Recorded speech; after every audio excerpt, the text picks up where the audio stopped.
चंद्रपूर जिल्ह्यात गोळीबार, petrol bomb हल्ला तसेच वाढत्या हिंसक घटनांची दखल घेत जिल्हा पोलीस अधीक्षक मुम्मक्का सुदर्शन ॲक्शन मोडवर आले असून गुन्हेगारांना तडीपार करण्याची मोहीम हाती घेतली आहे।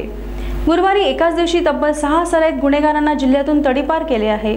6 महिन्यात तब्बल 22 सराईत गुन्हेगारांवर तडीपारची कारवाई करण्यात आली। हे विशेष शहरातील रघुवंशी वसाहतीत मनसेच्या अमन अंदेवार यांच्यावर झालेला गोळीबार तसेच राजुरा येथे शिवजोत सिंग देवल यांची गोळी झाडून केलेली हत्या, बल्लारपुरातील कपडा व्यापारावर झालेला पेट्रोल बॉम्ब हल्ला, त्यानंतर जिल्हा पोलीस अधीक्षक मुम्मक्का सुदर्शन यांनी गुन्हेगारांना 6 महिन्यांकरिता तडीपार केले आहे।